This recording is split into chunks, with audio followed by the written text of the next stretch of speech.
Australia is shaping up as a fertile test market for Chinese EVs as its auto industry opens up to the global market.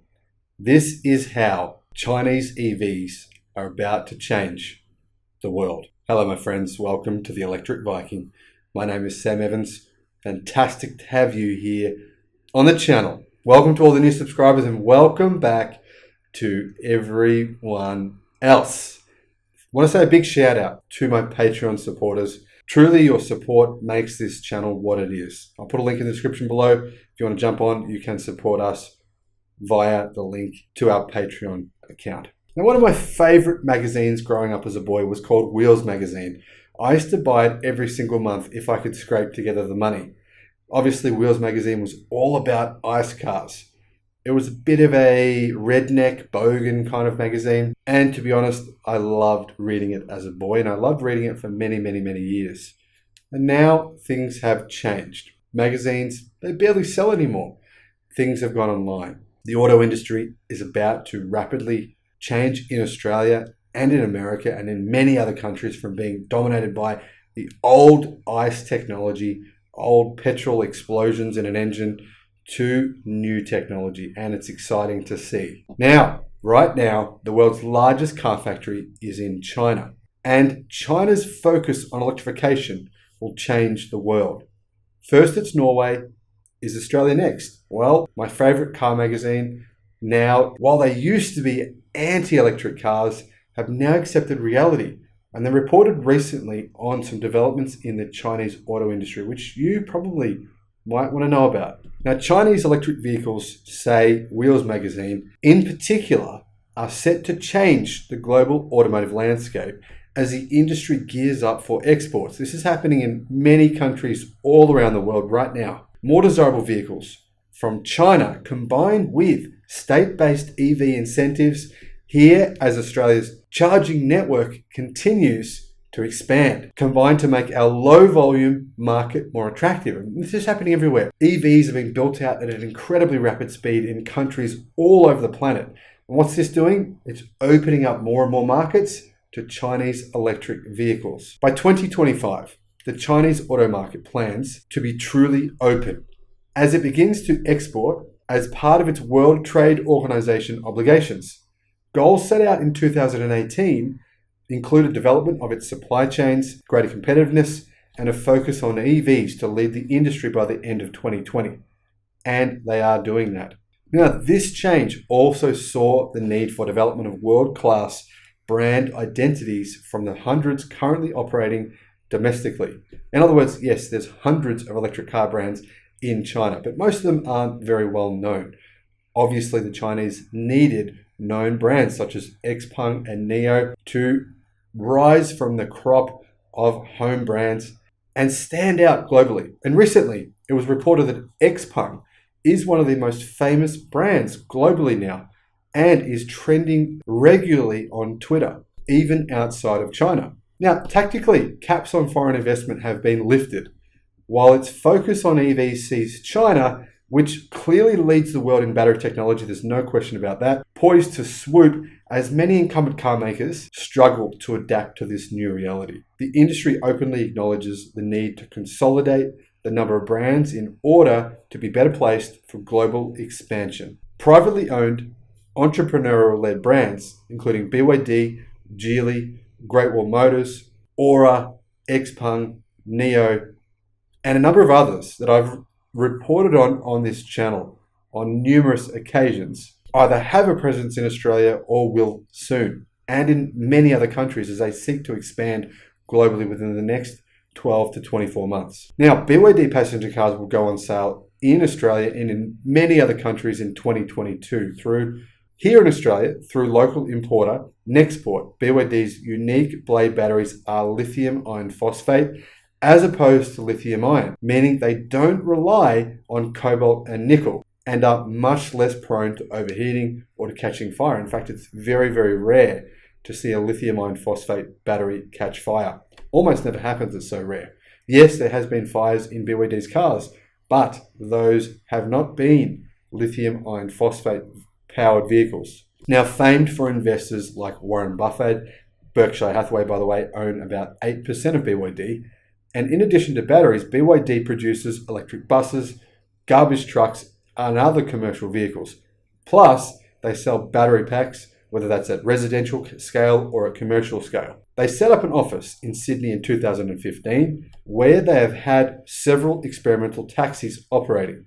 And I was just at the delivery of the very first electric BYD passenger vehicle, which was delivered in Brisbane just this week. I made a video about that. I'll put a link in the description below. BYD is a closed ecosystem, similar in a way to Tesla. They make the cells and the cars, and their cell technology is targeted at the entry level to mid-market price point, says Bill Russo, founder and CEO of Automobility, based in Shanghai. BYD could be a player because they could bring a whole new ecosystem, and the energy supply chain of Australia would be attractive, not just the market. Now, Australia's relatively tiny volume of 1 million annual sales seems trivial compared to China's market, which sells around double that every single month.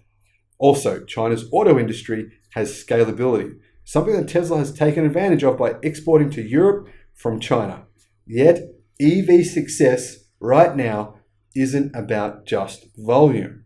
That's where we are at globally now with the electrification, says Russo. It doesn't have to be the biggest market. It has to be the only one that's growing. When that is the only one that's growing, then the capital markets start to pivot, rewarding the growth story and penalizing the other story. As what's happening now, you can see ICE vehicle sales globally trending dramatically downwards. Of course, all the legacy car makers are just coming up with all kinds of excuses, saying, well, it's semiconductor chips. Oh, well, it's this now, it's that now. You'll probably hear more and more excuses over the next few years, and whether or not you should believe them, I think you should seriously question legacy auto's excuses as to why their ICE car sales are crashing. Norway is a prime example, with ICE vehicles banned from 2025. Despite a market even smaller than Australia's, significant Chinese brands, including NIO and BYD, entered the market in 2021, following SAIC's MG, XPeng, and a number of others that I've talked about on the channel. There you've got a domino effect, where the first domino falls. And the cars of Norway might find their way circulating through the European Union. You'll see them, Russo says. In Australia, that's never going to happen. Now, Australia's isolation as an island may not be as attractive as Norway's roads into Europe. And right-hand drive is also a hindrance here in Australia and Japan, and of course in the UK, where they also have right-hand drive cars. State-by-state EV incentives and varying taxes don't make entry any simpler either, but are the start of an inflection point. Yet, small markets such as Australia do have upsides. Ours is a mature market that's a blend of European and US market tastes, where Chinese brands may be unable to gain a foothold, such as Central Europe or North America. Australia may serve as the next testbed to set the course for larger Western markets. So potentially, some of these car manufacturers could come here to Australia first and then go to countries like North America next. Now, from what I can see, that entry point is definitely on the horizon. It's happening very soon. And it may be BYD that swings the balance. Australia signed a free trade agreement with China in 2015, leading to LDV, MG, Great Wall, soon Aura as well, and the Haval brand entering the local market, where they have started to really take over local sales. BYD's 2022 arrival, expected to be exclusively EVs, will be another litmus test for Chinese automakers. And many of you know that I predict BYD is going to crush many markets globally. In the Australian market, they will probably become a top 5 automaker in terms of car sales within 12 months, as long as they can get enough supply. That's the key issue.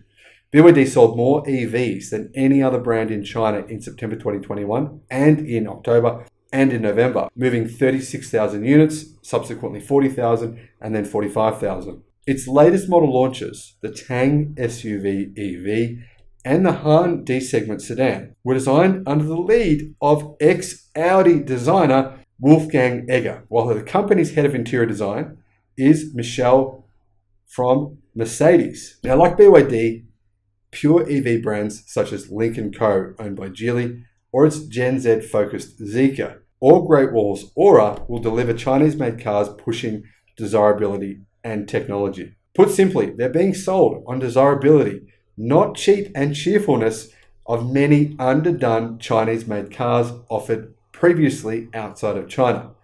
This is another inflection point in the market. The paradigm shift domestically is well underway, says Russo.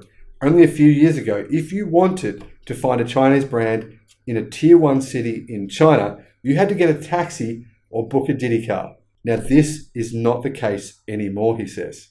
Now EVs are being sold to retail consumers in tier 1 cities such as Shanghai and Beijing because they are cool. They are now cool. ICE cars are not cool anymore.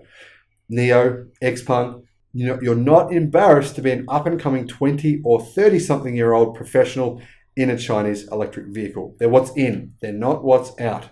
Now, China's EV market is already larger than Australia's total new car market, with 1.1 million pure electric models sold in 2020 and more than 3 million in 2021.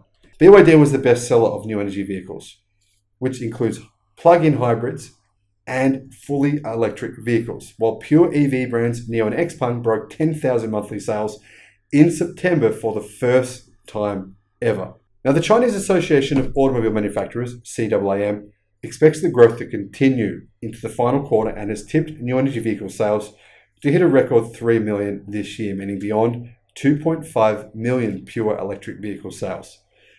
What's to come in 2022? Well, I've made my predictions and I'm going for 6 million electric vehicle sales in China. We are truly at an inflection point, a point in history that is historic and exciting to be a part of.